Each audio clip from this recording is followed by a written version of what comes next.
them compared with 2019. A new report reveals that the US accounted for more than half of global spending on nuclear weapons in 2020. It was published by an international organisation pushing for disarmament.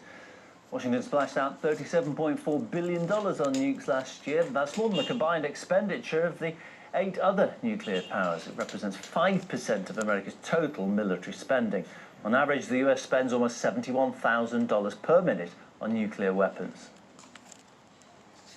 The coronavirus pandemic's done nothing to reduce the global appetite for nukes. Last year, the world's 9 nuclear powers spent $1.4 billion more on them compared with 2019.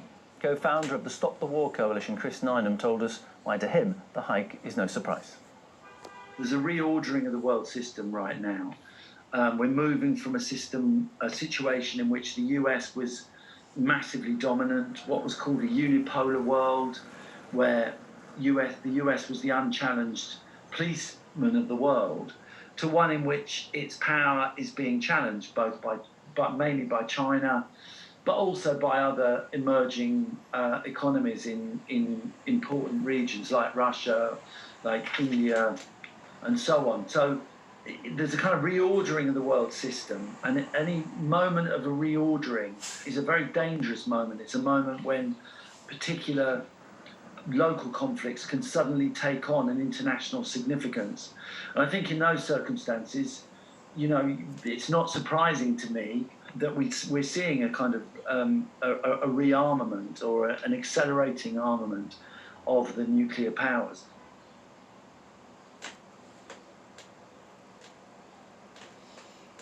All right, Kalalohim Yahweh Bashim Yahushai, Barakateh Yahweh, Barakateh Yahushai, Barakateh Yahweh Bashim, Hamashiach Yahushai, Tazadak. Double honor to the head elders, the apostles of Great Millstone. Shalom to you, Akim, here and abroad. Another quick prophecy update. All right, as you heard, all right, the U.S. leaves the whole world behind in nuclear spending race. So what does that mean? That means the prophecies of Yahweh Bashim Yahushai regarding the destruction of Babylon the Great is sooner than when we believed. Matter of fact, I'll get that scripture right now. All right, because this is high time to awake out of sleep. But we know 2 parts therein, all right, will stay asleep and be left to be destroyed. Romans 13:11, and that knowing the time, that now it is high time to awake out of sleep, for now is our salvation nearer than when we believed.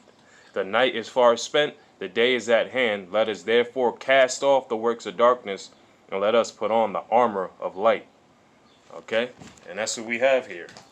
Alright? That's the spirit. You see that? Hamashiach Yahushai is on his way. That's the spirit. Alright? So this is 2 Ezra 6, verse 9. For Esau is the end of the world, and Jacob is the beginning of it that followeth. Okay? Let's get Matthew 19 and 30. Alright? And then we're going to get 20 and 16. Matthew chapter 19, verse 30. It says, that's right. It says, but many that are first shall be last, and the last shall be first. Now, dealing with the prophecy here in 2 Ezra 6 and 9, all right, right now Esau's first, but he's going to be last. All right, and right now Jacob's last, but Jacob's going to be first, meaning put into rulership, beginning with Hamashiach Yahushai, man. Okay, then we get 20 verse 16. And then it says, so the last shall be first, and the first last. For many be called, but few chosen. You see? And Lord willing, Yahweh Bashim Yahushai Ratazah, we're not only called, but chosen. Yahweh Bashim Yahushai Ratazah, alright? You were edified and alarmed to the times that we in. Because through the Spirit, I'm just going to be doing these, you know, until Lord willing, till you know, otherwise. Alright, so this is another prophecy update. Giving all praises to Yahweh Bashim Yahushai, Ba'ashem Rakah Kodash. Double honor to the head elders, the apostles. Shalom to you, Akim, here and abroad, who push. Shalom.